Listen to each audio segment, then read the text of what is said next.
Donald Trump puts out a statement demanding the Constitution be terminated, and Republicans seem to support it. Republican leader Kevin McCarthy says the GOP will now go after Facebook and Google and other private companies during the next congressional term because Twitter did not post Hunter Biden genital photographs in October 2020. What is going on? The Manhattan District Attorney Alvin Bragg brings on a new top prosecutor into the DA's office to investigate Donald Trump's crimes, injecting new life back into those criminal investigations. And Rudy Giuliani appeared before a Washington, D.C. legal disciplinary panel seeking to revoke his law license for his participation in frivolous lawsuits in the 2020 election. And as always is the case with Rudy, things got weird. He wore like three watches. Oh man. Oral arguments took place in the Supreme Court on Monday in a case involving a Colorado company that makes websites for weddings but refuses to make websites for LGBTQ plus weddings. And the radical right-wing justices on the Supreme Court just seem okay and unfazed by this discrimination by this company. We'll break down what transpired during oral arguments. And the Georgia Senate runoffs will take place on Tuesday, December 6th, which as of the day of this live recording, we are just one day away from those runoffs. So you can vote for Senator Raphael Warnock, who not only is sane, but is a great candidate, or the MAGA Republican Herschel Walker, who doesn't even seem to know the position that he's running for. I actually think he's running. He thinks he's running for the House of Representatives. He said that he's running for the House. And gas prices are falling rapidly in the United States. Surprise, surprise. After the midterm elections and the collusion with foreign powers stopped, the prices went down. This and so much more to cover on the MeidasTouch podcast. Brett, sometimes when I talk about these topics at the outset, I say we are not living in a simulation, but we have a situation where the leader of the Republican Party calls for the termination of the Constitution. This is the Constitution. Kevin McCarthy goes, we are going to read each and every word of it. Meanwhile, the leader saying we should terminate the Constitution, all rules and laws and regulations. Brett, what in the world? I don't know. It's like, Jordy, by the way, for people who didn't listen to the last episode, Jordy is on his honeymoon. That's why he's not here. We didn't kick him off the show, so don't worry. We miss him very much. But as Jordy would say, I'm going to channel Jordy here. Every time you read these headlines, it sounds like MAGA Mad Libs. We just live in the most bizarre universe where all these stories come in and you're like, what the heck is going on? And these MAGA Republicans, with Kevin McCarthy being just the weakest of them all, so desperate for power and to be a leader, trying to gaslight, lie to the American public at every turn, trying to just make everything a show. Everything is just a show with them. It's a WWE style show. And so the worst show, a show that nobody wants to watch.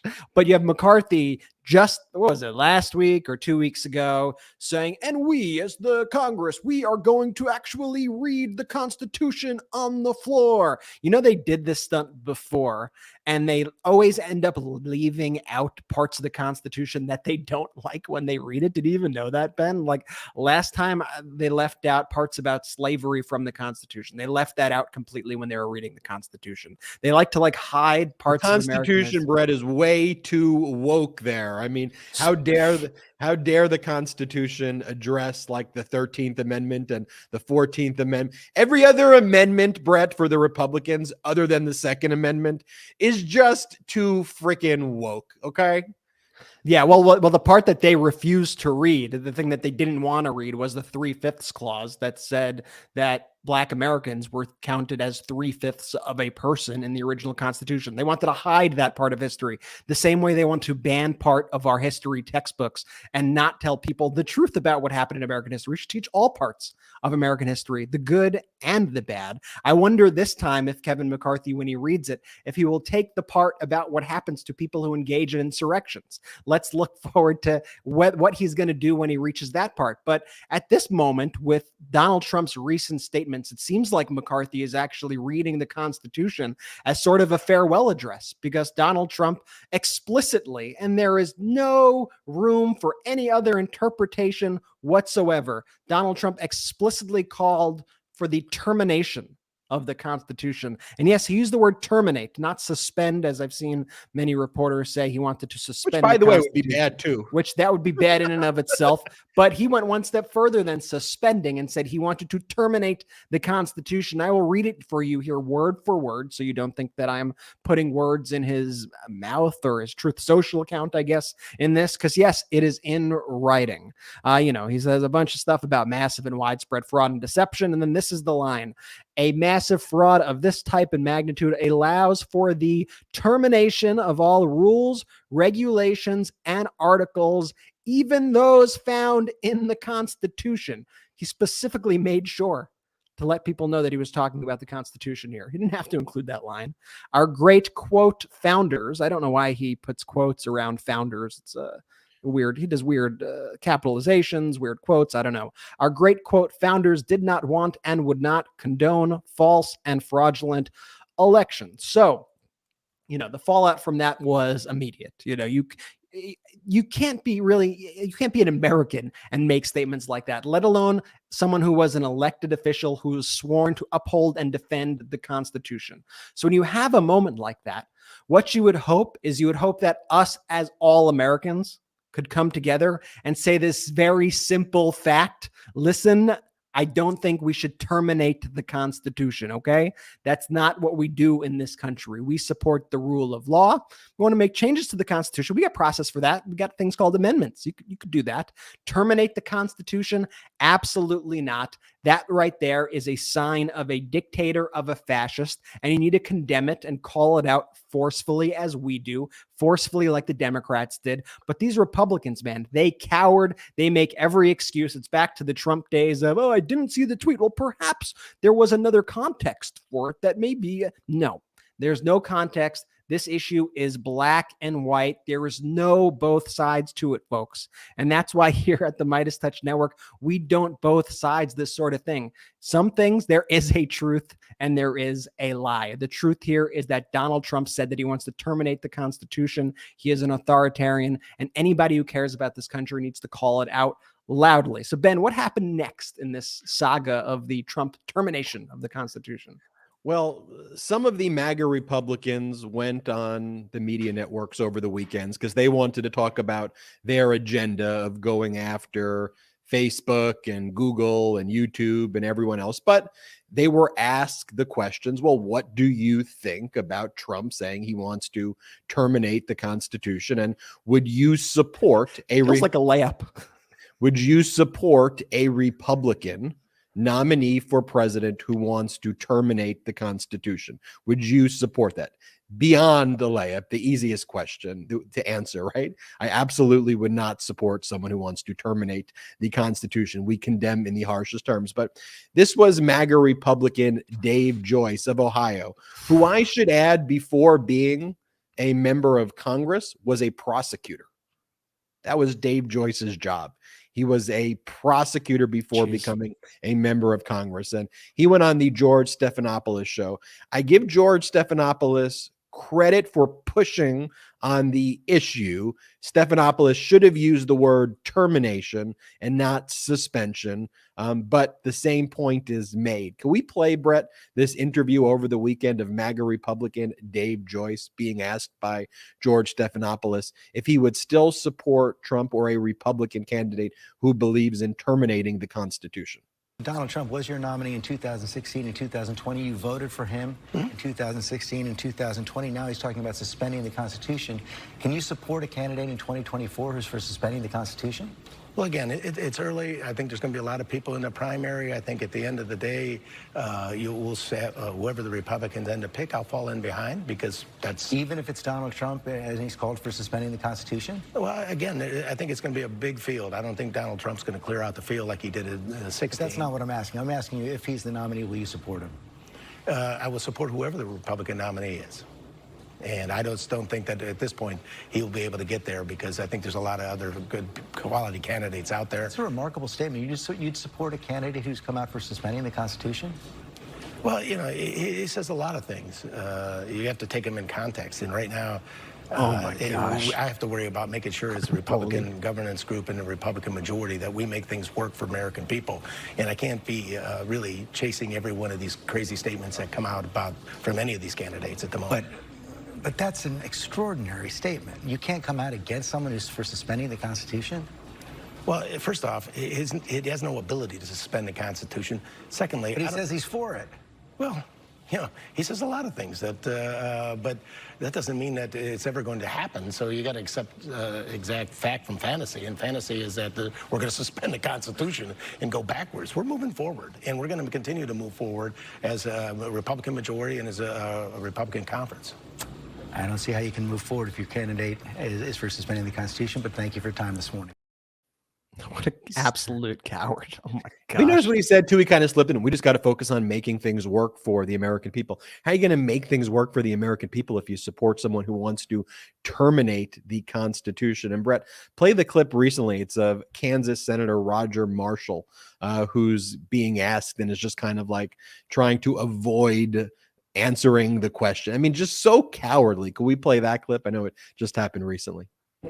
Yeah, I don't know if that's being taken out of context or where it came from. I really just have not taken a deep dive into that whole topic, and I just think there's so many more important. Why are we talking to Joe Biden about why aren't we setting American energy free? Why aren't we talking about allowing more drilling going on? Why aren't we talking about securing the border? That's what we should be talking about. All right, Senator, thank you. And then he runs away. He ran away. Why are we talking about Hunter Biden's dick pics some more? Huh? Like the real issues that Americans are caring about. Everybody. Let's talk about drilling. There's more drilling now than ever, but we're just going to just say the word drilling and hope that people just don't actually get the real knowledge, even though there's more drilling. We just want to drill in all of the wrong places. Like, we don't care that the drilling's taking place like in the right places. Let's just drill in like locations that purposefully screw people over, because that's what we do as like machismo Republicans. That's what we got to do. Because I haven't really taken a deep dive into the issue of condemning people who want to terminate the United States Constitution. What doesn't kind exactly of take a deep dive? Like, this is what he did. This is what they've done with all of Trump's tweets throughout the past few years. They just go, "Oh, I can't just follow everything that he says. I can't follow every little thing." You know what? It's actually your job to do so. And especially when a former president of the United States says to terminate the Constitution, and you have sworn an oath to protect and defend the Constitution of the United States of America. Yeah, I would say that's exactly in your purview. And it's not like a hypothetical thing where he just says crazy stuff but doesn't take crazy actions. Like, the building that you're speaking in was invaded during an insurrection by people who were trying to kill you, who were literally attacking and trying to kill police officers, who were taking their feces and throwing it everywhere because Donald Trump said, "We're going to the Capitol." He's someone who literally tried to overthrow our democracy. We're like, well, he just says things. He also does things too.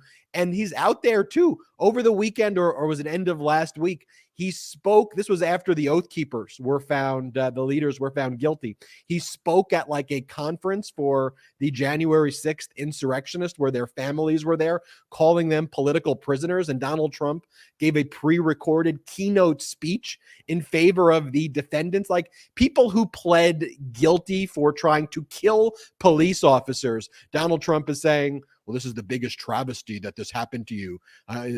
This has been politicized. Like, these people pled guilty to trying to kill a police officer, like the one guy whose family was there, Albuquerque Head. Like, Al Head grabbed Officer Fanone, the Metropolitan Police officer, and said, I got one, dragged him out of the terrace where he was tased and had a heart attack and almost died because of this guy, Al Head, whose family was at this event. And Trump gives a speech there and says that he's a political prisoner who pled guilty. And this is, by the way, so this was Trump's statement today in response to his previous statement calling for the termination, where he goes, the fake news is actually trying to convince the American people that I said I wanted to, quote, terminate, he puts it in quotes, the Constitution. This is simply more disinformation and lies, just like Russia, Russia, Russia, and all of their other hoaxes and scams. What I said was that when there is, quote, massive and widespread fraud and deception, as has been irrefutably proven in the 2020 presidential election, steps must be immediately taken to right the wrong. Only fools would disagree with that and accept the stolen elections. Then he goes, MAGA, like just a madman lunatic. Like in the statements, he talks in the statement, it's gaslighting within the statement of gaslighting. And then he calls for the termination again in the statement that steps need to be taken immediately to right the wrong after it's been irrefutably proven. It hasn't been irrefutably proven. It's been irrefutably proven that you are a lying madman. You brought 70 federal lawsuits, 70. You lost essentially every single one of them. And not just did you lose, but your lawyers have been sanctioned or disbarred or are facing proceedings to lose their legal license. When you were asked questions, you refuse to actually tell the truth. Like Tish James, you plead the fifth. You know, there are emails showing that you submitted false declarations from your lawyers. All of your actual lawyers in the White House themselves, like Pat Cipollone and Patrick Philbin and Eric Hirschman, all say that you're a liar. They'd probably vote for him again, though, too, right? He's a complete liar. Everything he's done is fraudulent. He's trying to undermine our Constitution. Would you vote for him? Well, if he's a Republican, I don't care if what he does stands for everything we purportedly say we stand for as Republicans. As long as you call yourself a Republican, that's the threshold at this point. As long as you call yourself a Republican. But Brett, here's the deeper issue, is that if at a threshold level, Republicans can't condemn terminating the Constitution, how could you have a conversation on literally any freaking issue with them? How do you have a normal conversation when it's like terminating the Constitution? If that's fair game to them, how do you have a conversation with them? Also, you can't have a debate with people who refuse to acknowledge any facts, even when it's the most basic facts. Like Trump in this statement said, they're actually the fake news is actually trying to convince the American people that I want to, quote, terminate the Constitution. Well, let me just pull up his statement, which is in writing, where he literally says, allows for the termination of all rules, even those found in the Constitution. Like, if you cannot acknowledge that that is exactly what he said, and there's no other way to read it, and there's no point of even discussing it with you or having that debate. And I'll tell you right now, and get mad at me if you want, if President Biden were to send out a tweet and say, I'm calling for the termination of the Constitution, I will say, so long, I'm out of here. I am no longer. Brett, if Biden sent one tweet with a Q and one time, and he had a Q above his head, okay, and it turned out that he did it, that it wasn't hacked, I'll give him, because he would never do that, I'll give him the benefit of like, okay, was he hacked? If he wasn't hacked, I would not support anything he did right then and there. I would say he's out. I'm not supporting him in the 2024 election. That's it. But that's the standards that we should set, not just in the Democratic Party, but for any pro-democracy party, any pro-normal coalition. We have to set high standards for our highest office. How could you set the lowest standards? And like, no offense to like babies or 3-year-olds, but like the standards for Trump are like a baby or like a 3-year-old, but like a mad 3-year-old, like a lunatic 3-year-old too. And it's like offensive to lunatic 3-year-olds. It's offensive to lunatic 3-year-olds to say that. And that's who they want in the highest office. We need to have high standards. And the current Republican Party has the lowest of the low standards. And it's really sad because our country deserves better. At the end of the day, we deserve competent adult leaders who are talking about issues that matter to people. And then we could have intellectual debates. I mean, we could have the Obama versus Romney debate, you know, and I think Romney had to debase himself when he ran a little bit there, but at least you can have high level intellectual debates one way or the other. But we're talking about terminating the Constitution, and that MAGA Republicans support that, and they support Hunter Biden. They want to post so desperately, this is their issue, pictures of Hunter Biden's genitals. Like that's what that's what they're legitimately focused on. That's what this issue is about. Like, I think this issue gets in the weeds for a lot of people, and people are like, what are they talking about? Like, there's all this Twitter thread that's like 55 parts. What are they screaming about on Fox? I can't even wrap my mind around it, because over the weekend, most normal pro-democracy Americans, who it could be independents and Republicans and Democrats, you know, they were watching the World Cup. They were hanging out with their families. They were going out to dinner, maybe cooking home, making some coffee, whatever it is. They were not concerning. Yeah, they were not concerning themselves with Hunter Biden's genitals, which is what this weird portion of this MAGA community was really upset about. I mean, they are trying to turn this into some weird First Amendment issue. It's not by any means. Basically, what ended up happening was there were requests sent to Twitter from the Biden campaign and from the Trump White House, who was actually the government at the time, was October the Trump 2020. White House. This is in October of 2020. And both parties said, you know what, Twitter, like, I'm flagging these for either. First of all, we don't know what things the Trump White House flagged, because Matt Taibbi and Elon Musk did not reveal what Trump flagged. But we do know what the Biden campaign flagged. And they said, Twitter, these 4 or 5 posts, we don't think these should be in your platform. Then Twitter has internal deliberations. They look at the posts. They see that literally all of the posts that they had flagged were non-consensual nude photos of Hunter Biden. Those were all the photos. They were like dick pics of Hunter Biden and other nude photos of Hunter Biden. And so Twitter looked at its terms of service.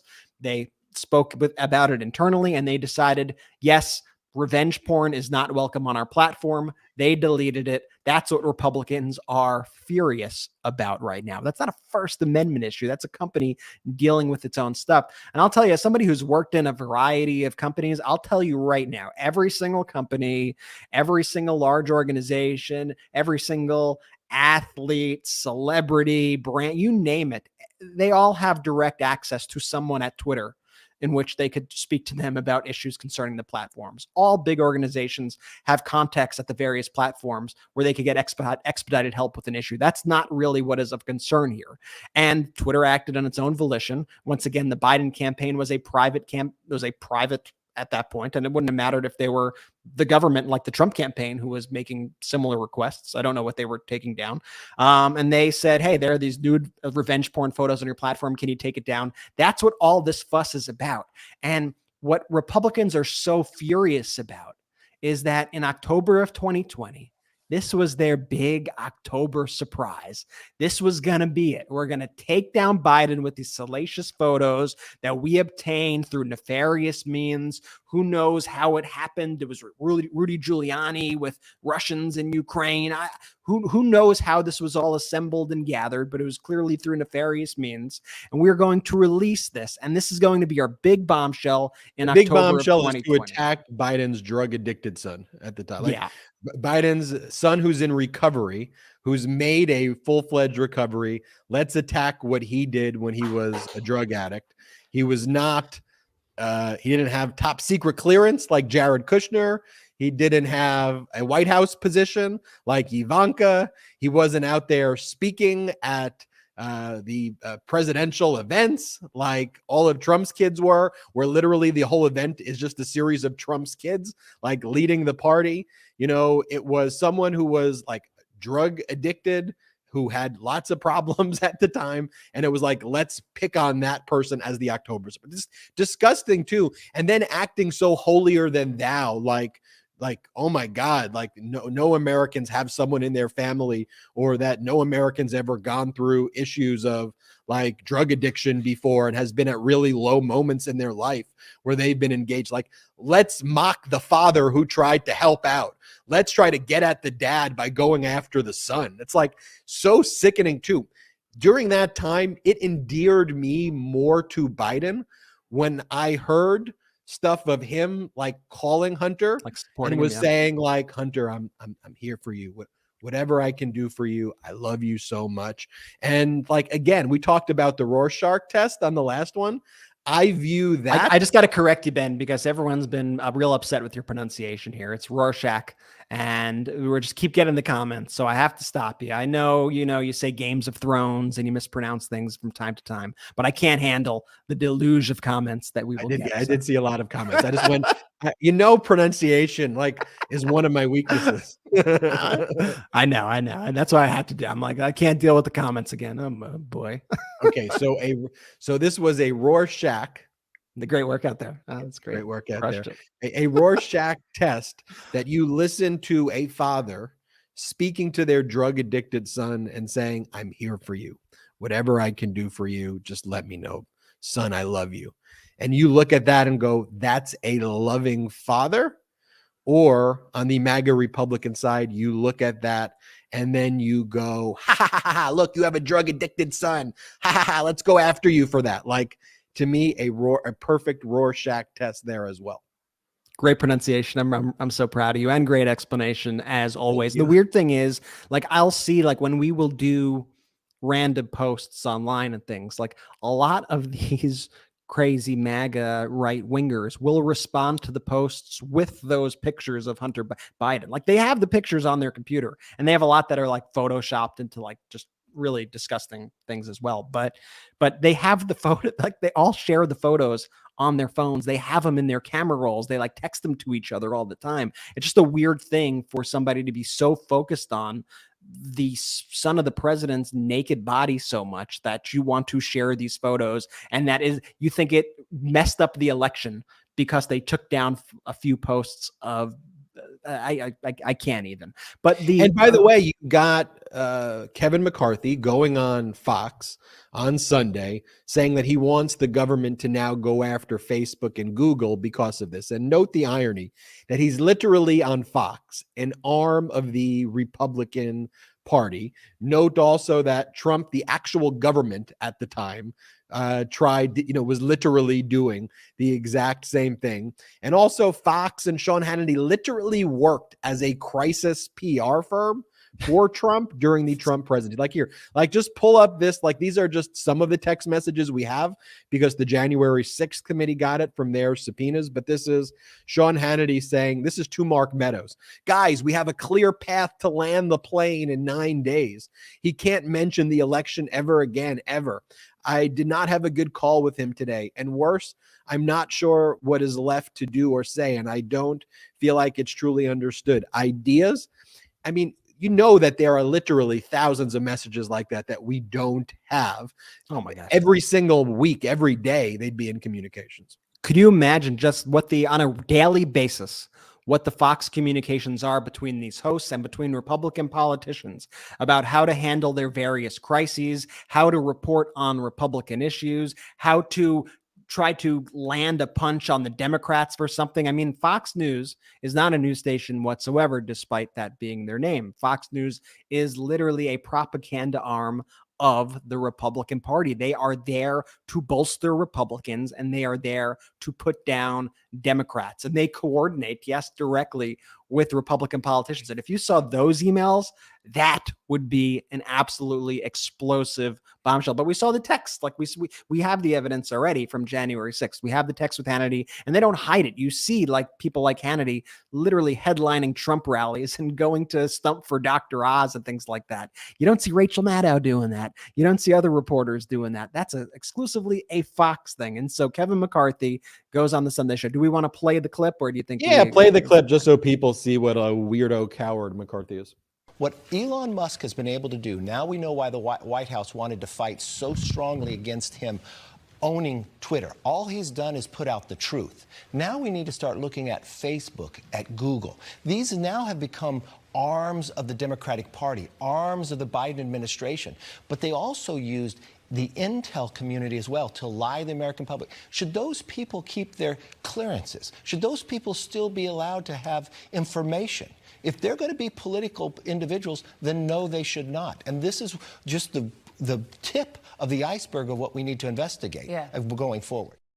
You know, he literally sounds like someone like in an insane asylum almost. He's like a sicko.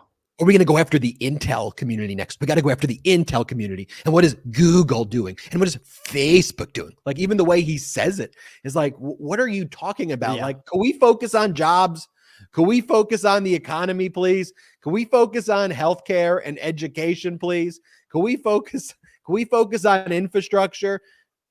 And Ben, it's because the party has one strategy. And what they want to do is they want to rile up all Americans and try to make them, or at least their base, and they want to make them as angry as possible. They don't have solutions, but they want to make everything a controversy. Everything is woe is me, the sky is falling, and the evil Democrats are to blame. And Senator Rick Scott, who is probably the worst GOP strategist on the planet, senator from Florida, whose big idea during the midterms was to write in a plan that he wanted to sunset Medicare and Social Security. Rick Scott, in his infinite wisdom today, went on Fox News, and he wanted to tell Americans, you got to get mad. We want you to get mad at this. Americans have got to get mad about what's going on in this country. You've got to be mad about what the debt, the social media companies, the IRS, all of these things. You've got to start showing up and say, this is my country. We've got to take this country back.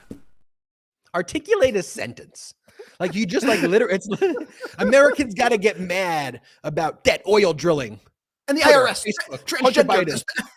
Like, articulate a freaking sentence, you know. And to your point, Brett, Fox, which is their propaganda arm, just lets them go on and just delivers the easiest like softball in the world.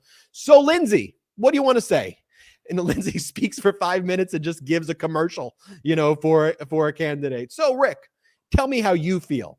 Well, I think that's a great point you raised. All right, we'll be right back after. Yeah, they always go. They're like, "Oh, you're so right. You're so right." Yeah, next then on the next segment. PR.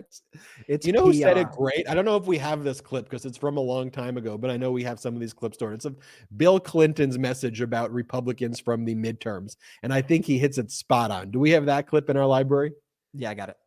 The Republicans are pretty simple, actually. They're pretty straightforward. They say, I want you to be very miserable. And I want you to be very angry. And I want you to vote for us, and we'll make it worse, but we'll blame them. So true. Yeah, it's exactly what they do over and over again. And of course, he has seen this for decades and decades, and it's one of the things that has not changed. It's only escalated, if anything.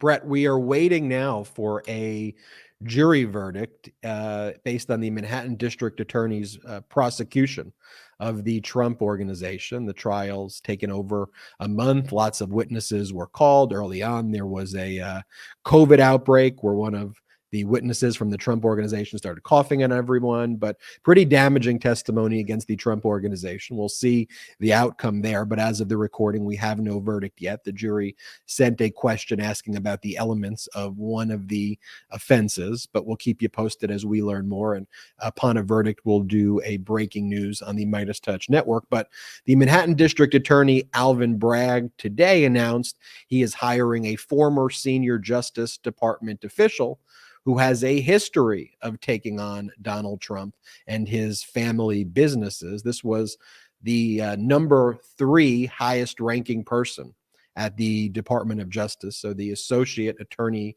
General, his name is Matthew Colangelo. And before that, Colangelo served as a top prosecutor with the New York Attorney General's office. He was involved in the investigation that shut down Trump's phony charity and foundation in New York. And he was intimately involved in the investigation with New York Attorney General Letitia James, which led to the filing of the fraud lawsuit seeking at least $250 million based on Donald Trump and the Trump organization's fraudulent valuations of properties. That was filed in September. At that time, Colangelo was working at the Department of Justice, but he was the one who really put a lot of that information together.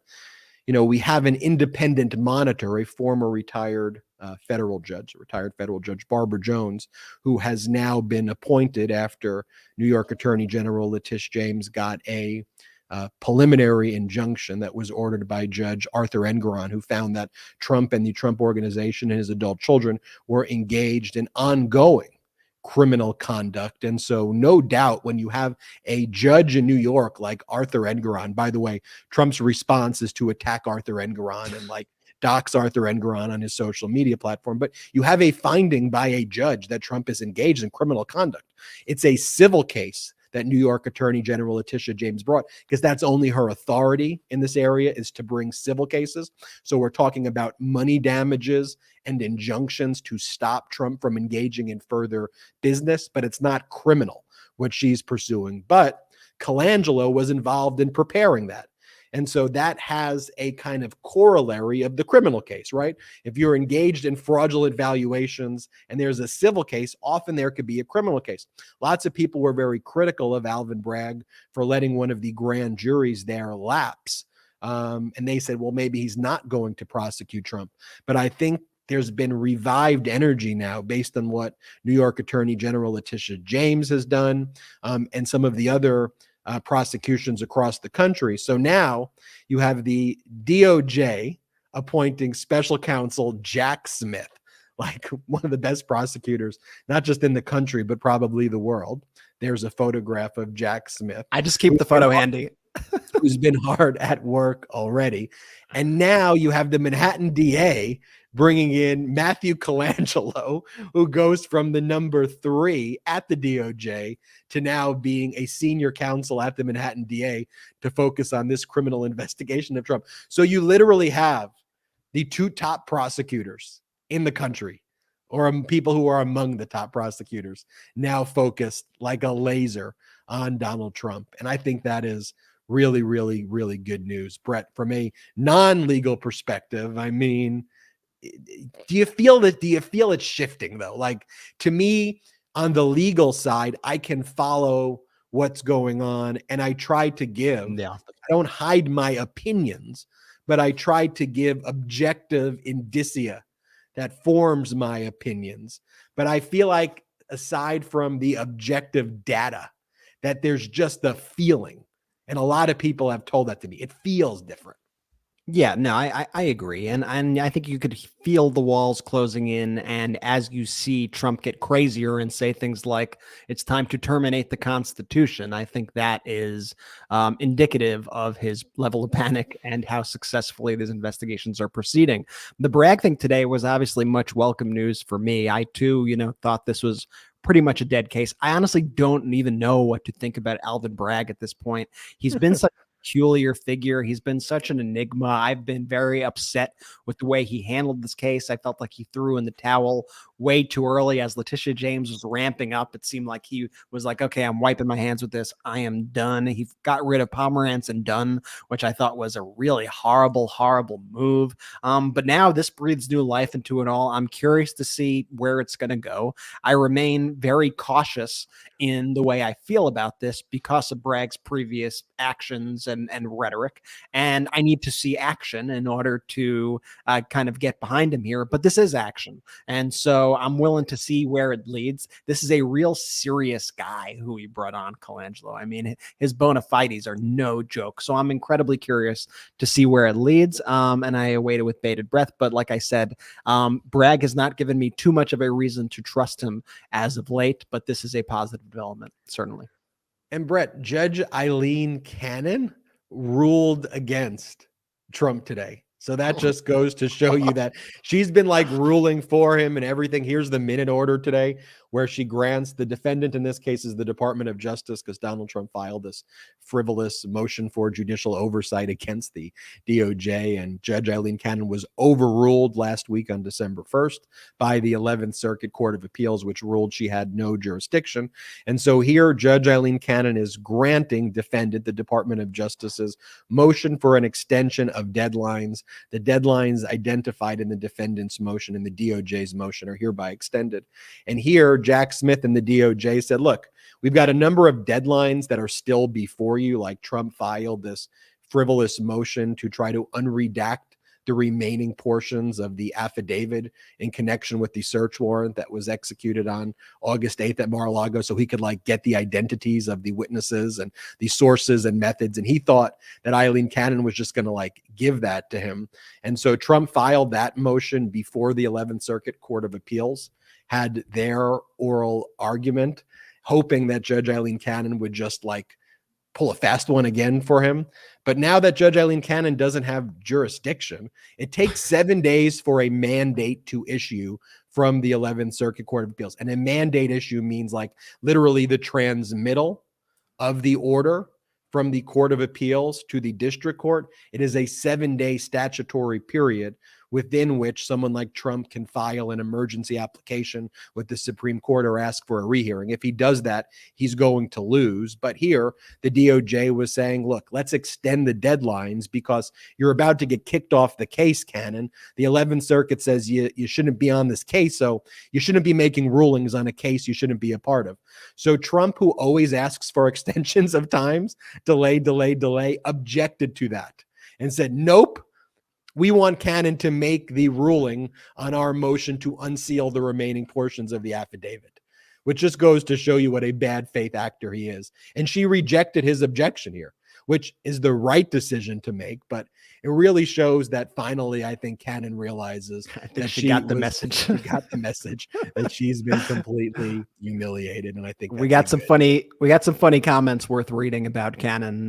Patrick Large said Cannon can't go down with that ship. I think she maybe already did, but now she's at the bottom of the ocean trying to cannonball. So yeah, we got Kellahella said cannon fodder, and TD Soldier said this cannon is out of ammo. And yeah, I think she's reached the end of the line here, and good riddance to Judge Eileen Cannon. And I just want to ask one thing.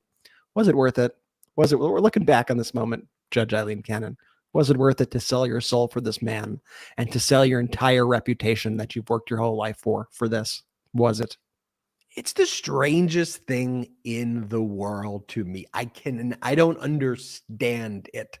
Like, I kind of understand it like, if you started working for Trump 10 years ago, and I still think he had a history then of being horrible.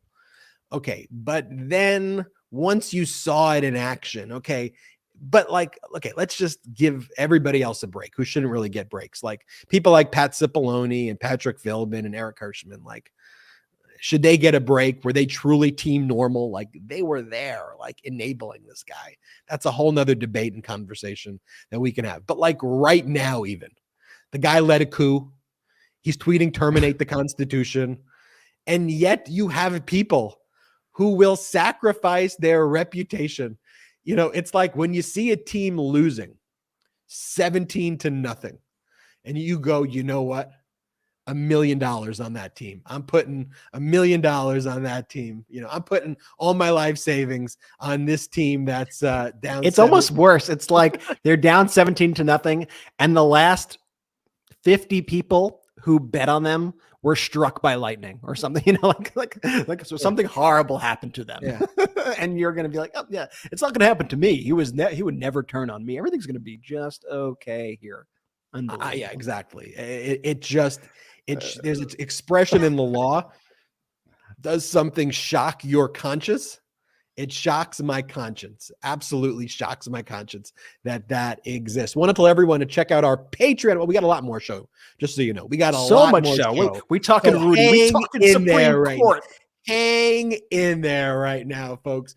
First off, I want you to check out our Patreon. I want you to become a patron of the MeidasTouch Network by going to patreon.com/MeidasTouch, patreon.com/MeidasTouch. By becoming a patron or a member, you will get access to exclusive content you can only get on patreon.com/MeidasTouch. But most importantly, we are not funded by any outside investors at all. So none of those millionaire and billionaire investors who fund the both sides media or the pro-fascist media. This is 100% crowd-funded, Brett. So we're 100% independent and 100% accountable to you and you alone. That is a new revolutionary model for the media. And I always get asked by you, what can you do to help? Well, if you can, no worries if you can. But if you can help grow this independent media platform, check us out at patreon.com/MeidasTouch. Go and head there now. And I do want to talk about some of our sponsors, Brett, because our sponsors support this show. And I appreciate if the Meidas Mighty listening and watching supports our sponsors. And we don't take sponsors if we don't believe in these sponsors. And I'm so proud to talk about some of the sponsors that we have on the show today. And so one of our sponsors, you all know, I love it. It is Athletic Greens. And Athletic Greens, before I took Athletic Greens, Brett, here's what I would do. I would take all of these like pills and these gummies and these vitamins, and like it did not do any benefit for me at all. Then I discovered Athletic Greens, and it's this green powder. I take the powder, I scoop it, I put it in a cup, I put some water in it, I shake it up, and it is great. It has all the ingredients that you need. So like tons of people like me, you take some kind of multivitamin, and it's important to choose one with high quality ingredients that your body will actually absorb. And for me, that's why Athletic Greens is the best. And it's lifestyle friendly. Whether you eat keto, paleo, vegan, dairy free, or gluten free, it's for you. It contains less than 1 gram of sugar, no GMOs, no nasty chemicals or artificial anything, while still tasting good. And that's what I like it. It's cheaper than your cold brew habit. It costs you less than $3 a day. So you invest in your health, and it's cheaper than the cold brew habit. And it tastes really, really good. The company was founded when its creator experienced a ton of gut health issues, which I experienced as well, and ended up on a complicated supplement routine to recover. It cost him $100 a day versus Athletic Greens, which to me is less than $3 a day. And for you, it'll be less than $3 a day. Right now, it's time to reclaim your health and arm your immune system with convenient daily nutrition, especially heading into the flu and cold season. It's just 1 scoop in a cup of water every day. That's it. No need for a million different pills and supplements to look out for your health. And to make it easy, we worked with Athletic Greens to give you a great deal. So Athletic Greens is going to give you a free 1-year supply of immune-supporting vitamin D and 5 free travel packs with your first purchase. All you have to do is visit athleticgreens.com/Meidas. Again, that's athleticgreens.com/Meidas to take ownership over your health and pick up the ultimate daily nutritional insurance. And this podcast is also sponsored by BetterHelp. So proud that this show is sponsored by BetterHelp, because sometimes with all the work and stress that comes along with what we are doing every day, all of us, the Meidas Mighty community, sometimes I wish life came with a user manual, but unfortunately it doesn't. So when it's not working for you, it's normal to feel stuck. And that's why I've turned to BetterHelp. And this involves therapists that are trained to help you figure out the cause of challenging emotions and learn productive coping skills. And they make it really easy at BetterHelp. They've connected over 3 million people with licensed therapists. It's convenient and it's accessible anywhere, and it is 100% online. So as the world's largest therapy service, BetterHelp has matched 3 million people, including me, with professionally licensed and vetted therapists available 100% online. Plus, it's affordable. Just fill out a brief questionnaire to match with a therapist. If things aren't clicking, you can easily switch to a new therapist anytime. It couldn't be simpler. I haven't had to do that, but I know someone who used BetterHelp who just wasn't vibing with the first therapist that they got, and then boom, got someone that they love, and they've told me how great these sessions have been. No waiting rooms, no traffic, no endless searching for the right therapist. Learn more and save 10%. We negotiated this deal for you of your first month at betterhelp.com/Meidas. That's BetterHelp, HELP.com/Meidas. BetterHelp.com/Meidas. And also, Brett, I'd be remiss if I didn't mention Hover. Hey, Meidas Mighty, we're going to take a quick second to talk about Hover, one of our sponsors. Have you ever thought about starting your own business, creating a brand? We have. Sharing your wealth of knowledge with the world? We have. Using your years of experience to create something for yourself. Hover wants to help you take the first step in getting your ideas off the ground. If you have a brand that you've always dreamt of building or a business you want to take online, the first step is finding your domain name. Hover makes this super simple with a clear and straightforward user experience, easy to use tools, and truly amazing support from friendly humans. If you ever need a hand, you can give them a call and an actual person will pick up the phone and answer whatever questions you have. It's never too late to step up to the plate and share what you have to offer. Getting online has helped thousands of people around the world reach new heights with their business. In addition to the classics like .com, you can get extensions like .shop, .tech, and .art with over 400 more to choose from. You'll be able to find the perfect domain name for your business, one that's memorable, relevant, and boosts your brand. You can buy a domain, set up custom email boxes, and point it to your website in just a few clicks. If you ever run into trouble, help is just a phone call or chat away. Secure, simple, and reliable, Hover is a trusted and popular choice amongst millions of people launching any kind of brand or business. If you don't need a website, domain names can help you create more on-brand professional email address that customers and clients trust, which I like. Even if you don't need a website, they can do that for you. If you're ready to get your idea off the ground with the perfect domain name, head to hover.com/Meidas, HOVER.com/Meidas, and enter promo code Meidas, MEIDAS, to get 10% off your first Hover purchase. There you have it. 3 sponsors I like, I believe in, I love. I think they're great sponsors. Who I don't love, Rudy Giuliani. Rudy Giuliani, Brett. What I don't love also, Brett, is your mic being muted.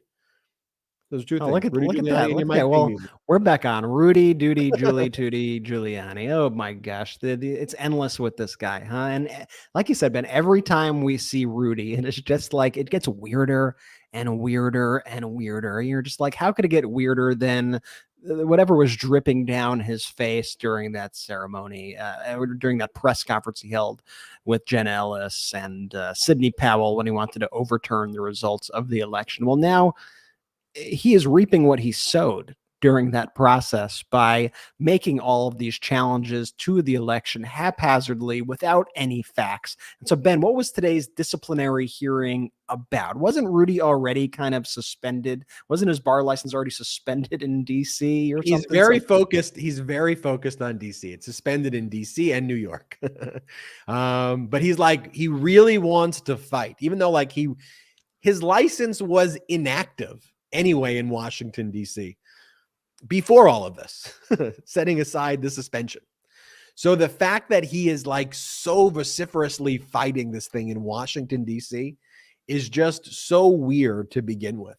And this is a bar disciplinary hearing. So this is like the group in DC that can discipline lawyers for engaging in misconduct. And they could focus on a lot of Giuliani misconduct, but they focused on a case he was sanctioned on in Pennsylvania because it's kind of clear cut. Like you filed a frivolous lawsuit that was totally absurd. You lied throughout this lawsuit. It's riddled with lies. Like you can't do that as a lawyer. So it's kind of an open and shut case, right? Like, did you file this lawsuit? Is your name on this lawsuit?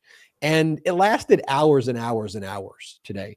And I turned it on for a little bit to watch it. And I got to be honest, I couldn't watch the whole thing because Rudy Giuliani was asked the most basic questions, like, did you draft the complaint in Pennsylvania? And his response would be Ohio, Arizona, Florida, Tennessee. And they'd be like, Mr. Giuliani, what are you talking about? Like, can you answer the question here about, did you file the lawsuit in Pennsylvania? Like, I understand that's what you're asking, but I need to present the context here.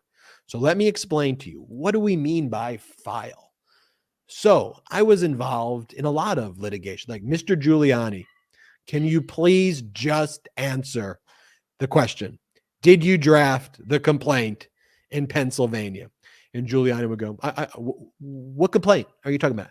How many days are you talking about? We're not asking you about how many days, Mr. Giuliani. Did you draft the complaint ever in Pennsylvania? Yeah, I don't think so. Okay, pulling up your deposition transcript. Is this your deposition? Well, I don't know if it's a deposition. It looks like it's a piece of paper. Does this say the deposition of Rudy Giuliani? Well, that's what it purports to say, but it looks like a piece of paper. Okay, let's turn to page 24, where the question was asked, did you draft the complaint in Pennsylvania? Your answer, yes. Is that what you answered? I don't know if that's the deposition. Like, that was basically what transpired for the whole day today, for hours and hours and hours. I will spare you from watching it. That was a bit of an exaggeration, but only a bit. It may have been worse, frankly. And then at the end of it, Giuliani accidentally was wearing 2 watches. He didn't realize that he put on 2 watches. It wasn't on purpose. And at the end, he was caught on a hot mic saying to his lawyer, do you know I have 2 watches? Play the clip. So I'm at a good place to stop, Mr. Chair. Thank you. Okay. You know I have 2 watches on. Mr. Leventhal, you have something to say. I said we'll try to work on the microphone during the lunch. Thank you. It's a clown show. We got to make a list, like a list of like the top 10 people who have disgraced themselves in the least amount of time. I mean, Rudy might be number 1 on that list. It's hard to imagine somebody who has had more of a downfall in this country among the respect that most Americans have for a person than Rudy Giuliani. And then maybe like Alan Dershowitz. I don't know. We got to make a list. There's a list of, you know him when you see him. You're just like, what the heck is going on? On a bipartisan basis, we should have high standards for our leaders. At worst, we should have aspire to have high standards for our leaders. And to me, that's one of the messages I like to repeat over and over again here on the MeidasTouch Network when I talk about the exhausted majority of Americans, when I talk about the pro-normal, pro-democracy coalition, when I say we at MeidasTouch are pro-democracy first. Notice I'm not referencing a political party because I genuinely can tell you 100% if Democrats acted the way Republicans act now, I would not be a Democrat. I have no allegiance to the donkey logo. I have no allegiance to just a political party for the sake of the fact that it just existed for a long time for the historical tradition. No. I am looking for which political party is actually doing things that's focused on the community, my family, this country, the world. I'm looking for adult leaders, okay? And I'm looking for someone who supports democracy. There are thresholds that you have to get past for me too. The threshold is like, do you support our democracy? Do you support our Constitution?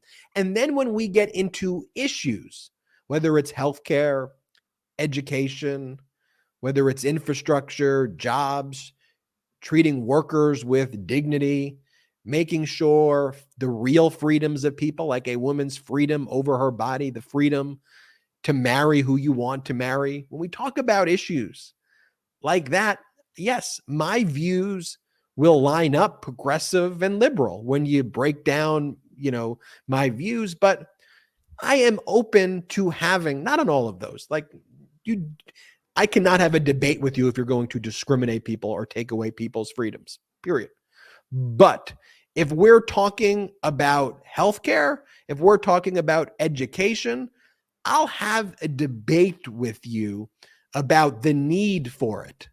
But if you're coming at me with the view that we should be a fascist government, that we should be a cult, if you're not going to be respectful in the conversation and the debate, if what your focus is on hurting Americans and causing harm to Americans, you can't have a debate with that. You can't have a debate with that. And we talk about messaging, though. What we need to talk about with people and what we need to pierce, though, is you talked about earlier Fox, Brett, because people are trapped in that echo chamber and believe that nothing is worse than a Democrat if you are watching Fox, because that's how they portray it.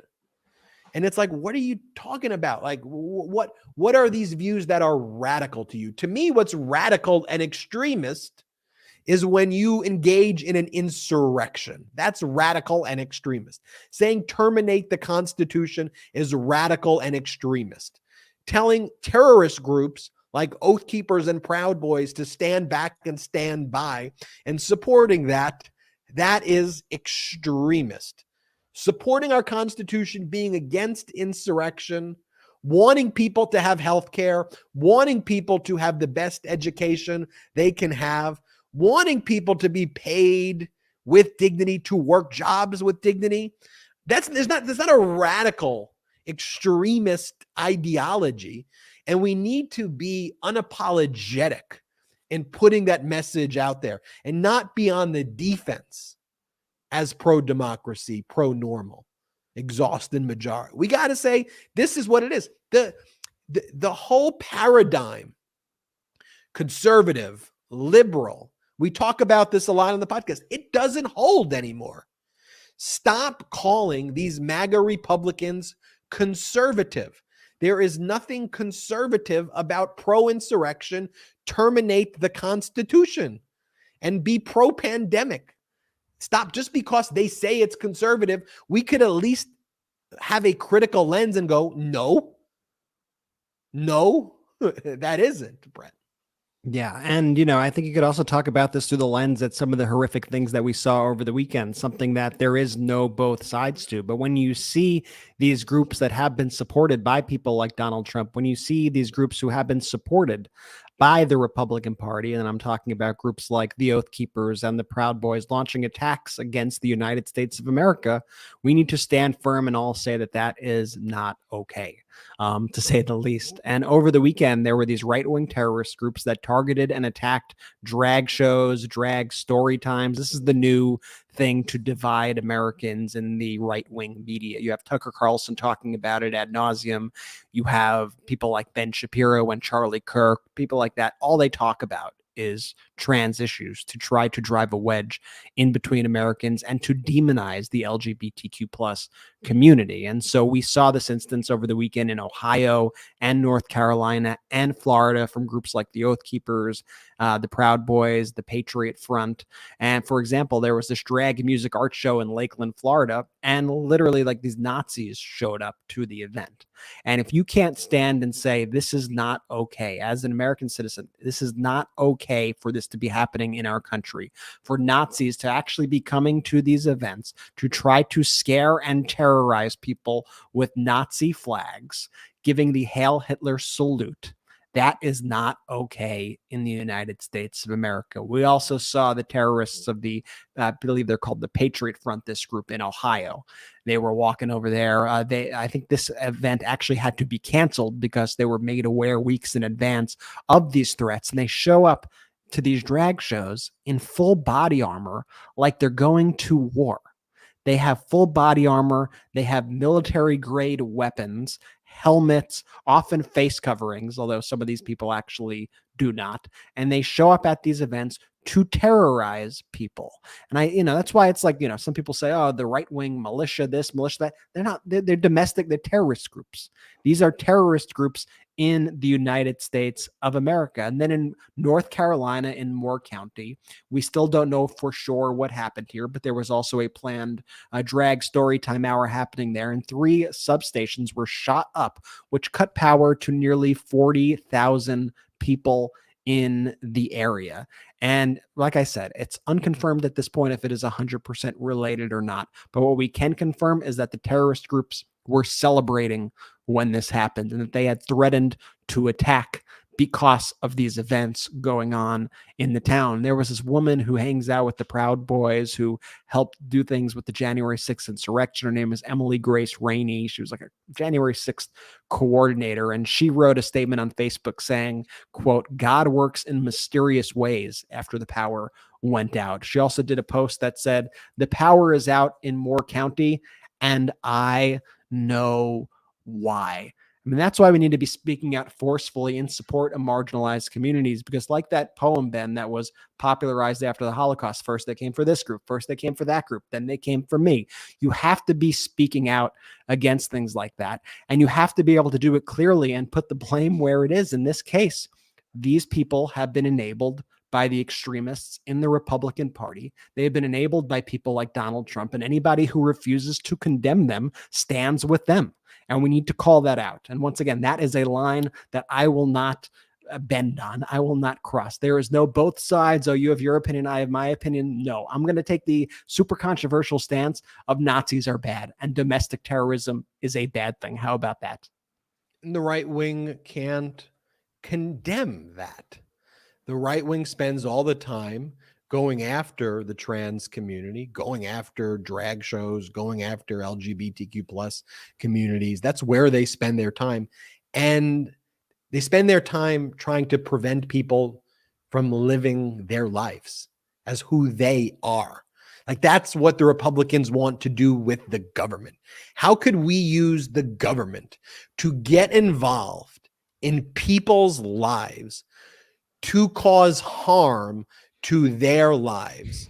Because for a Republican, the happiness of a person or a community is something that causes the Republican to be angry and hate, to see other people live and be happy.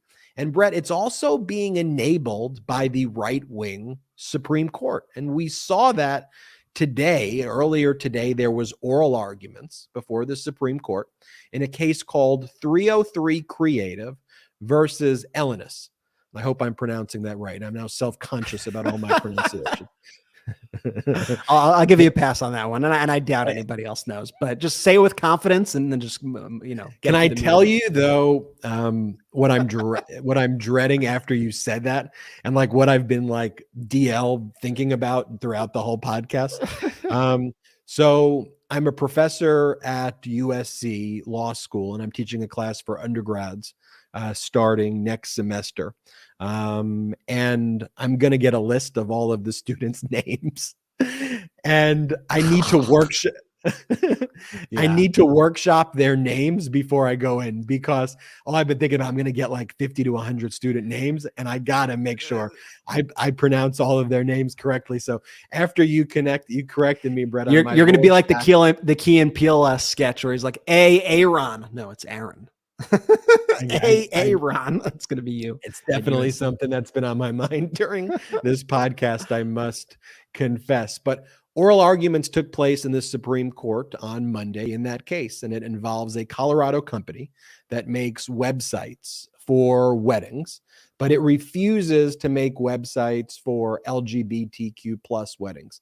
And they defend not doing it, discriminating against LGBTQ plus weddings on the grounds of their own free speech rights and their own free exercise rights under the First Amendment, their free exercise of their religion not being inhibited by the government, that they don't believe that LGBTQ plus communities should have the same rights as others.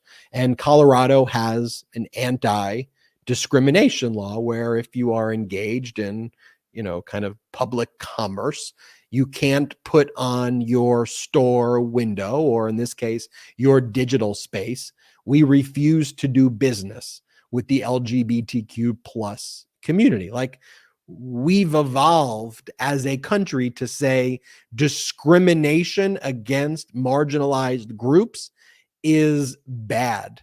But this group, this website group, which is they're all proxies for right-wing Federalist Society Republican groups. Yeah, they're astroturf things, because I want to be clear about this too up front. The thing from my non-legal perspective looking into this that I was like, what are you even talking about? Is there was no actual case to be made. Like, it was all based on a hypothetical situation that this case went to the Supreme Court. And by that, I mean, there was not a same-sex couple who went to this person and was denied to make their website for them. That did not happen. This is just all hypothetical. This is the business owner on behalf of whatever groups are enabling her astroturfing this case in order to get a decision made from the Supreme Court to set precedent so that there could be discrimination against these communities. And the business owner says that their injury is that they want to desperately post on their website, no LGBTQ plus welcome here. That's what they want to post on their website. And because Colorado is telling them you can't post on your website, no LGBTQ plus is welcome here, they're claiming that that is an injury to them that they need to take to the United States Supreme Court. And without going on a tangent here, you think about the arguments that were made to block Biden's student debt cancellation program, right? And that's an argument by these AstroTurf students in the Texas case, where one of the students says, I received $10,000 loan forgiveness under Biden's plan, but Pell Grant recipients get $20,000. I want the $20,000. And because you're not giving me the $20,000, 40 million Americans are going to get screwed because of that. And there, a Texas Trump appointee judge, Federalist Society member, Judge Pittman, says that's an injury. Well, if that's an injury, then other people getting PPP loans is an injury. Or when billionaires get bailed out, that's an injury. Or when people get any type of benefit from the government that I don't get, I could claim that I'm injured because I didn't get that benefit. And of course, the Federalist Society Republicans would not rule that way in those cases. They would find no standing. But here, they contort the law because, you know what, Brett? Trump said the silent part out loud, terminate the Constitution, right? Because none of these people, none of these MAGA Republicans are actually following the Constitution, right? They view the Constitution the same way they kind of view the flag. They don't care that the flag represents our democracy. It's just a symbol that they could go around and pursue their agenda, which is anti-American or anti-democracy here. But Brett, the arguments in this 303 Creative versus Ellenis case, and again, I'm sorry if I mispronounced it, though, they shouldn't be. They're not shocking anymore.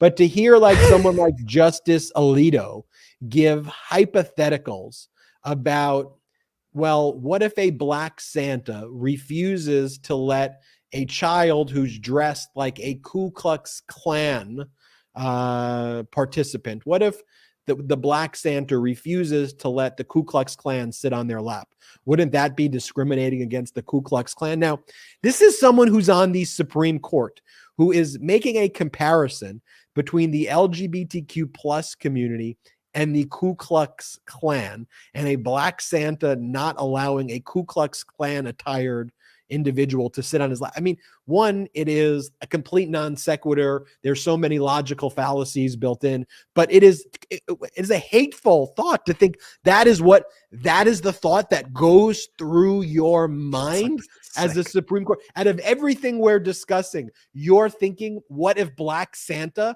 refuses Ku Klux Klan kid to sit on your lap? Like, are you kidding me? Here, play the audio of Alito saying this. If there's a Black Santa at the other end of the mall, and he doesn't want to have his picture taken with a child who's dressed up in a Ku Klux Klan outfit. That Black Santa has to do that? No, because Ku Klux Klan outfits are not protected characteristics under public accommodation laws. And presumably that would be the same Ku Klux Klan outfit, regardless whether the child was black or white or any other characteristic. Yeah, you do see a lot of black children in Ku Klux Klan outfits, right? All the time. Suppose that, And his laughing. He thinks it's funny. We're talking about a case where an LGBTQ population could be discriminated against en masse if the right-wing court rules the way it sounds like they're going to rule. And they're just joking about kids wearing Ku Klux Klan outfits and Black Santas, letting kids in Ku Klux Klan outfits sit on their lap. It's like they are so detached. It doesn't shock you that this is the group of people who took away a woman's right to choose. It's Alito wrote that opinion. He's thinking about Black Santas not allowing Ku Klux Klan. He's looking to protect the Ku Klux Klan outfit kid to sit on Black Santa's lap. That's what he's thinking in his mind. So does it shock you that in the Dobbs decision overturning Roe v. Wade, he cited like a 16th or 15th century like British duke or something that believed that like women were subhuman and that they were involved in witchcraft? Like that's who he's citing in these opinions that are forming modern precedent of law.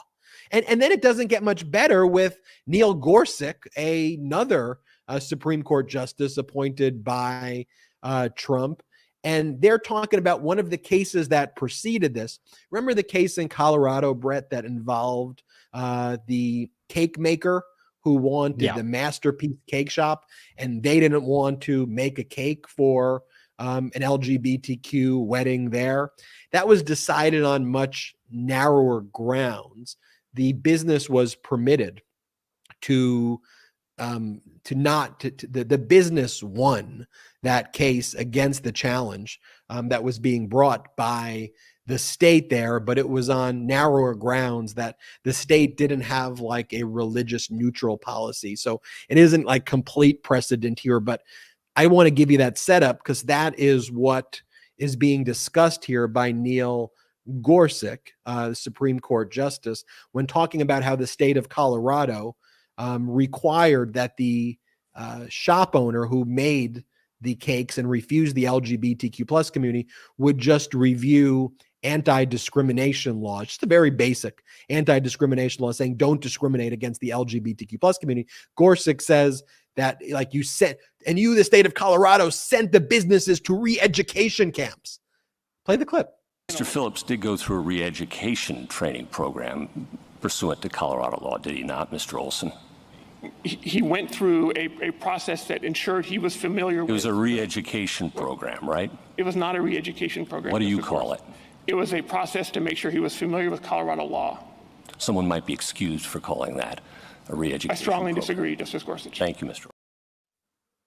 Man, what you think about? By the way, shout out to the Colorado Solicitor General who did an incredible job there as Gorsuch was trying to bully him there. It's a re-education program, I mean, they're trying to act like teaching people about the laws of like, how like in businesses, you're required to put up like a pamphlet, like this is what the required wage is. This is overtime breaks and meal breaks and don't discriminate against people. We have anti-discrimination laws in the state.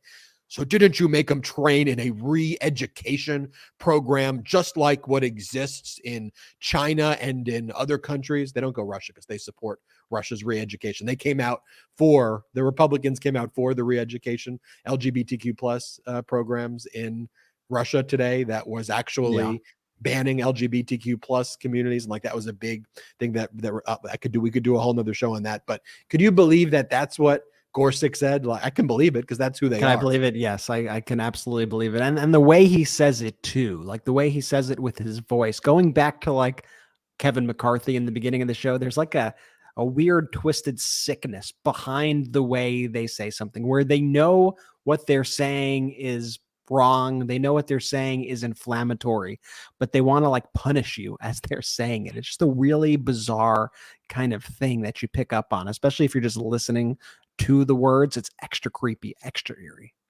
And they use that inflammatory language to try to co-opt it to pursue these really despicable and dastardly ends.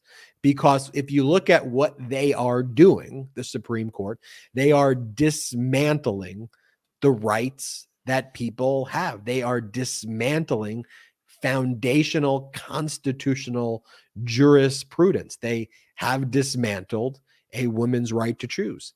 They have and are dismantling the separation of church and state.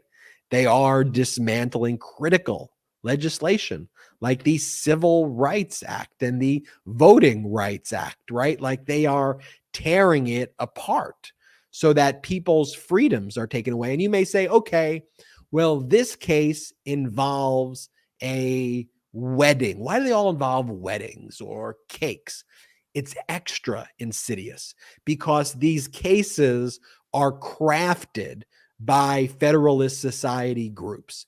So what you try to do if you're a Federalist Society member is find a really sympathetic, or you find a case that is like appealing to the public, like, oh, it's just a wedding, and come on, like it just involves a wedding. It's a small business owner. They just want to run their business the way they want to run their business. Just a small business owner. In the case involving the separation of the church and state, what the Federalist Society did was they highlighted a coach, and it was very sympathetic. It was like a football coach who, like, after the football games would like take a knee with the players, you know, and pray with the players for their success in the game, right?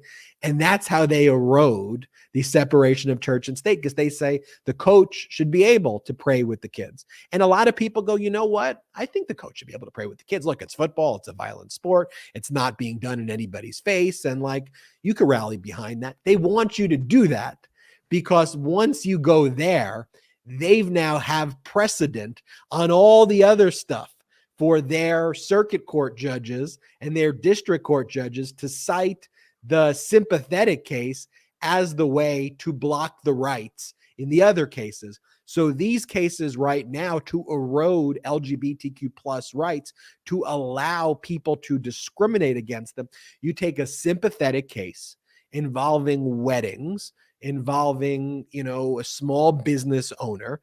And then people go, okay, well, it's just a wedding cake. It's just a website.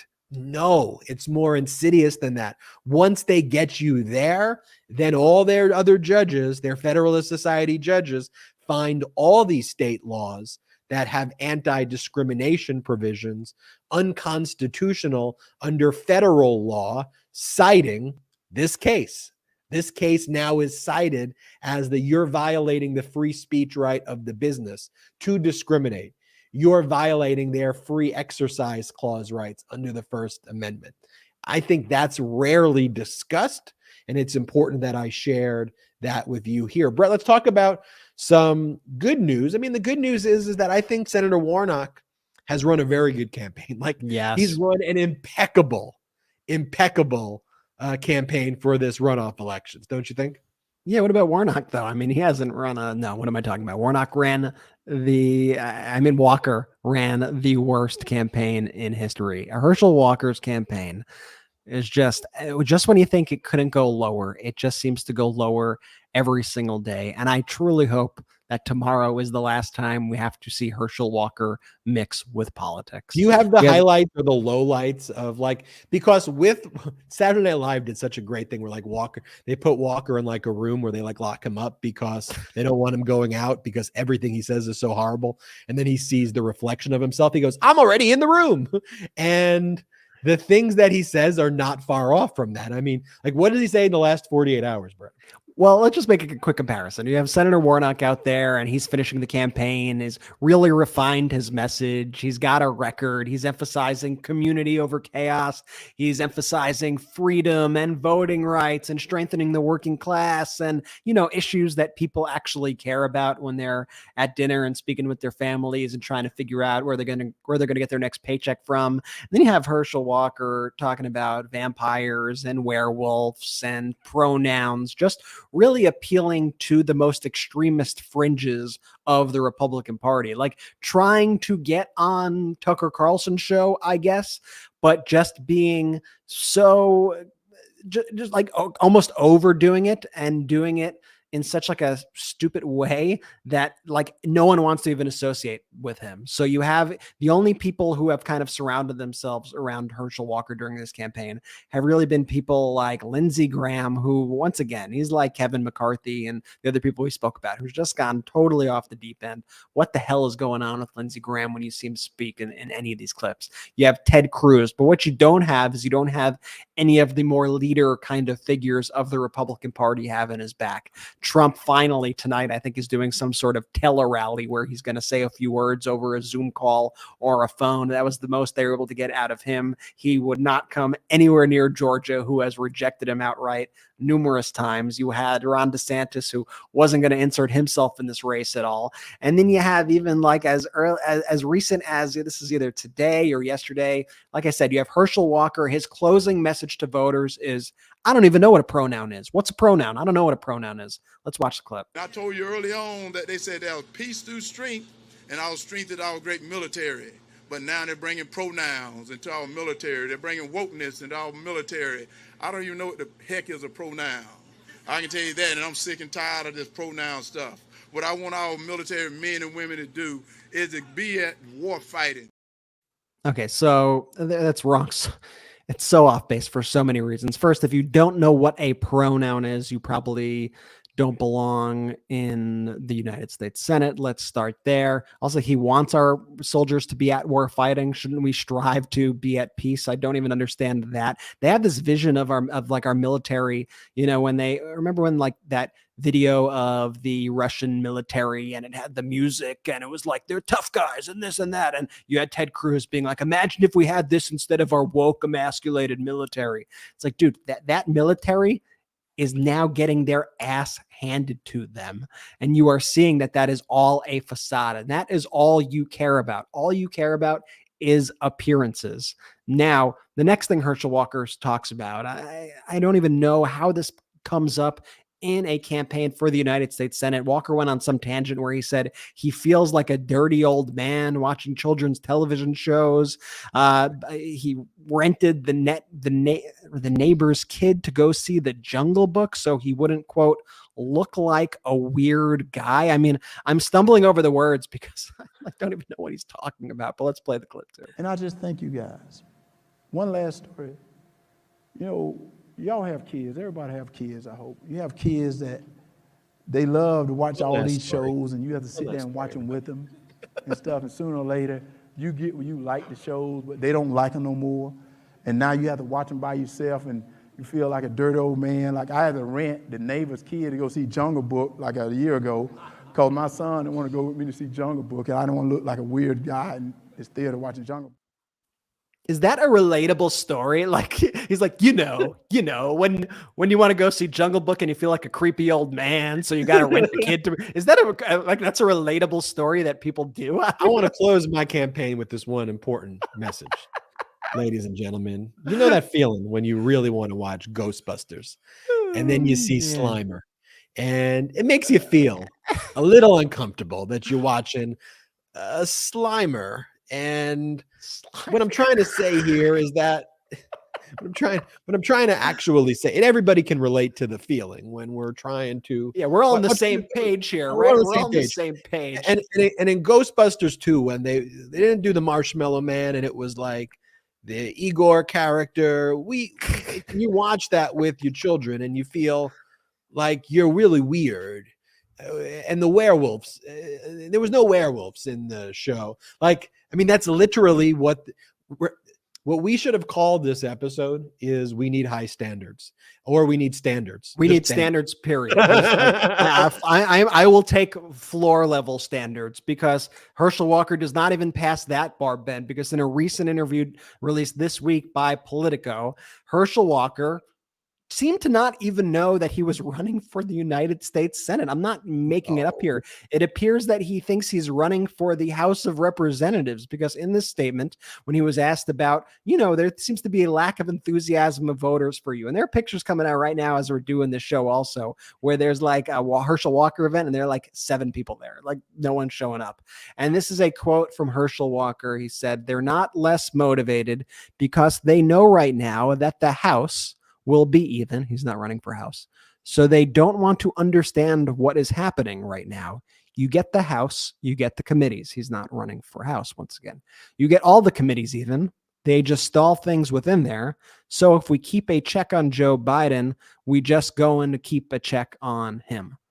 I don't even know how to interpret it. It's like with a lot of the MAGA people when they're writing things and commenting on things, and you look at what they're saying, it's like they are English words, but the way they are jumbled together, I truly don't even know what they mean. But all I was able to take out of that statement is that Herschel Walker may not even know what he's running for in Georgia. But, we've got a lot of operations right now on the ground in Georgia that we're super proud of at the political action arm of MeidasTouch. We got 2 trucks going around the entire state, haven't been going around the Row Your Vote tour.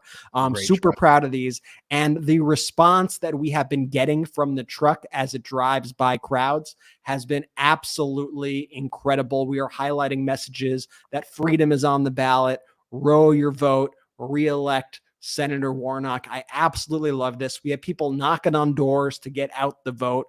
We put in, I think it was around $70,000 to get doors knocked on in this final week. So important. It's really a get out the vote effort right now. And then you have, you see the quotes and stuff from people like the Georgia Lieutenant Governor, Jeff Duncan, who said Herschel Walker will probably go down. This is a direct quote from the Republican Lieutenant Governor of Georgia. "Herschel Walker will probably go down as one of the worst Republican candidates in our party's history." So you see the enthusiasm from our tour. You see the enthusiasm when you see Obama out there and when you see Raphael Warnock giving his speeches, the excitement, and you see how the messages that they are saying are about people's Social Security and Medicare and how they're going to get jobs and how they're going to succeed and how they're going to get voting rights and freedom. And then you see Herschel Walker talking about that he feels like a creep watching kids' movies by himself. And you kind of stack the two up and you go, okay, who do I want to represent me?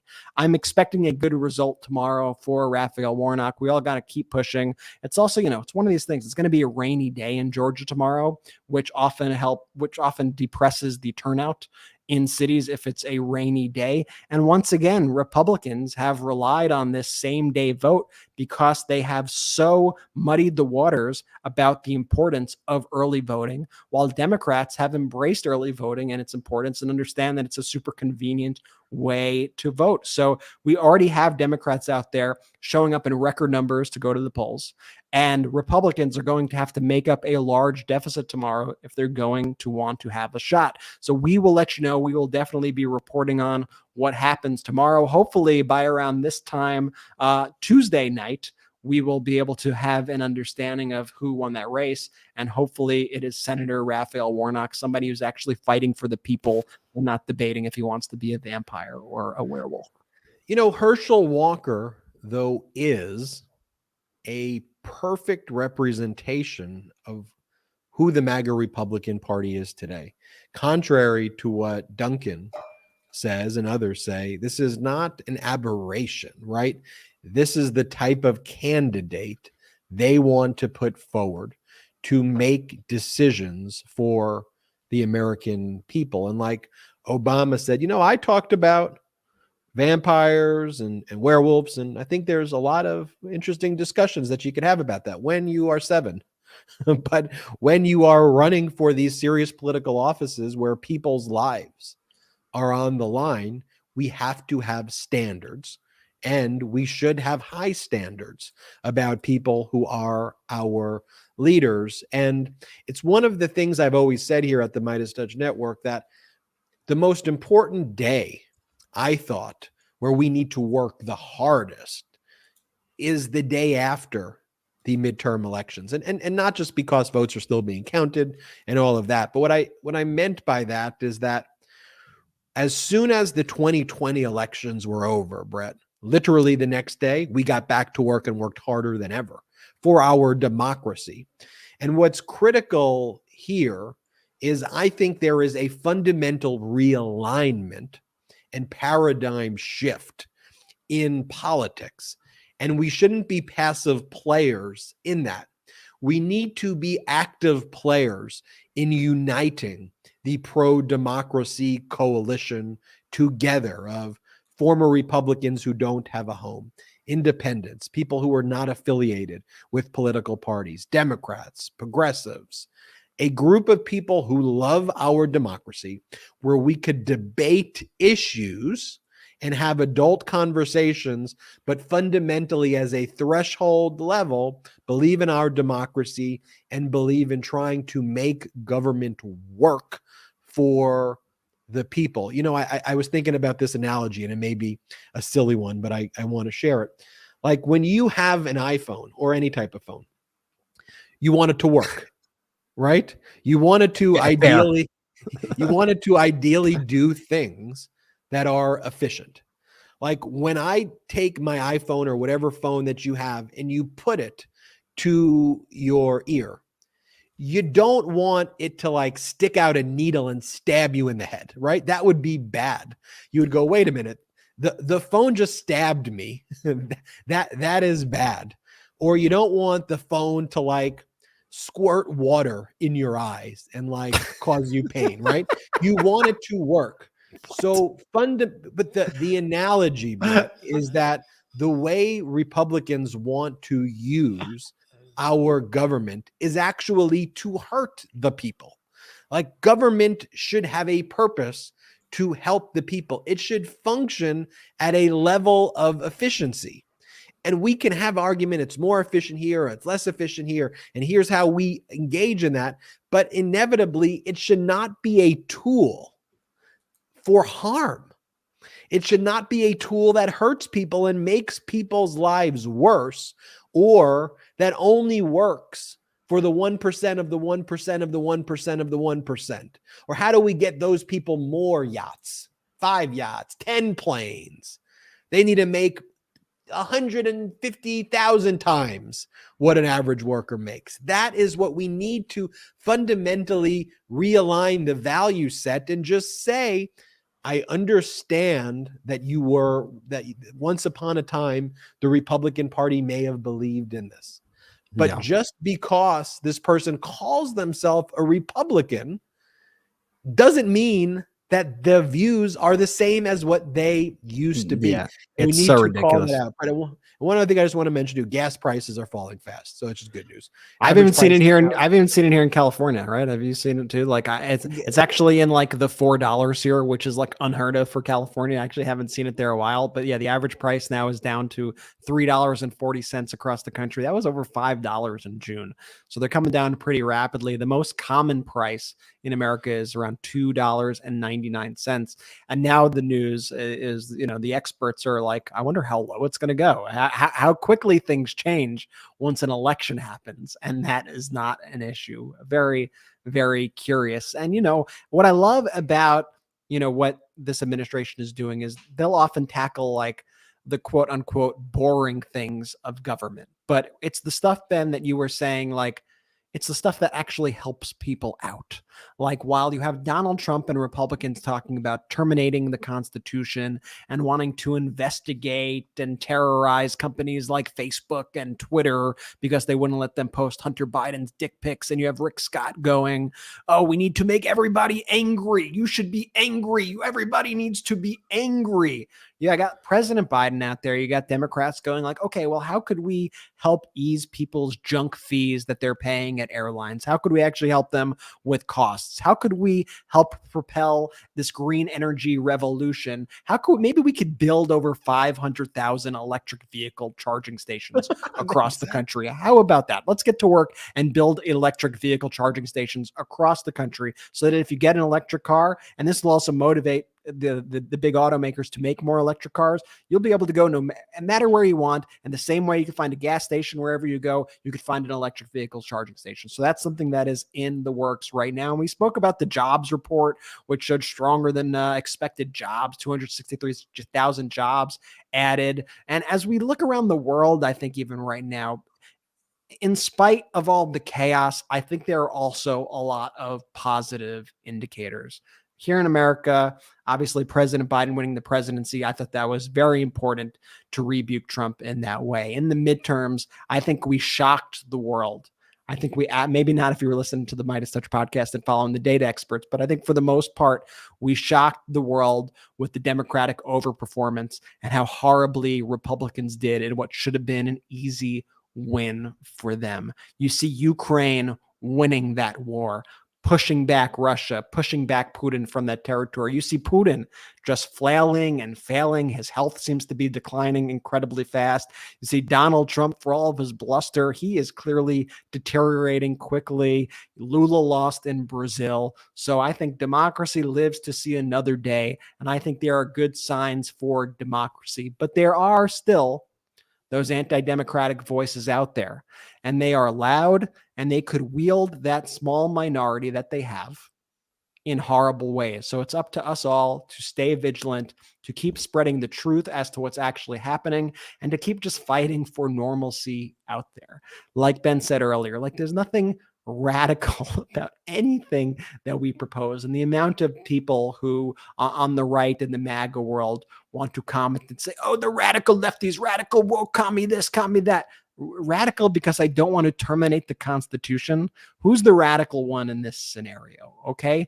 Let's try to get back to normalcy. Let's try to get to a place where we could have multiple parties exchanging ideas, trying to figure out not how to get Hunter Biden's dick pics on Twitter, but how to actually come together to pass policy that's going to help the American people when we need it most. Just imagine if these Republicans, just imagine if they were able to put even 2% of the energy that they put into all this bullshit into helping Americans. Just imagine. They are holding us back in such a huge way. But that's why this pro-democracy coalition is so strong. That's why I've been fighting so hard to get that 51st seat in Georgia for the U.S. Senate. And I am so thrilled to be doing it. Everything is important here. We need to keep fighting. Ben, any other Couldn't words? agree with you more, Brett. And that's why everybody, if you can, check out patreon.com/MeidasTouch, patreon.com/MeidasTouch. We are not funded at MeidasTouch by any outside investors at all. It is a whole kind of revolutionary model of the media where we are 100% accountable to you and 100% independent. And we are not just competing with the large media networks.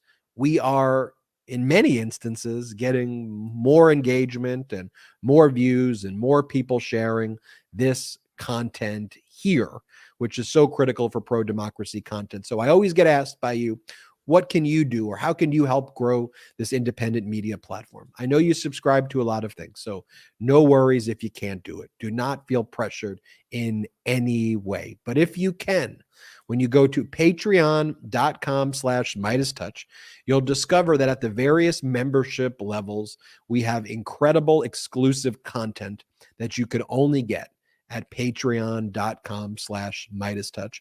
But most importantly, you could grow this independent media platform, which I think is just so important right now because we don't have any of those outside investors. So check out patreon.com/MeidasTouch And it goes a very long way if you could join one of those memberships, and let's grow this community together. Brett, I know you wanted to say one thing before we close. Oh yeah. I just, we've been working hard. I haven't been getting a lot of sleep. I think I said Lula lost, Lula won, Bolsonaro lost. I want to make sure that I make that correction before the end of this episode. And that's all I wanted to say. And I'll tell Brett, get some sleep, man. Look at these. Look at these. Look at under eyes. Get some sleep. Hey, for real, we love you, Meidas Mighty. We appreciate you so much.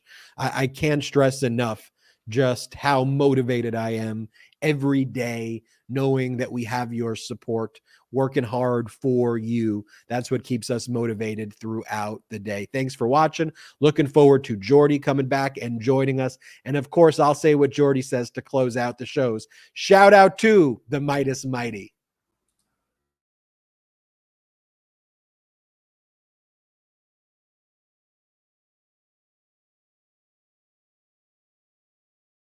At MeidasTouch, we are unapologetically pro-democracy, and we demand justice and accountability.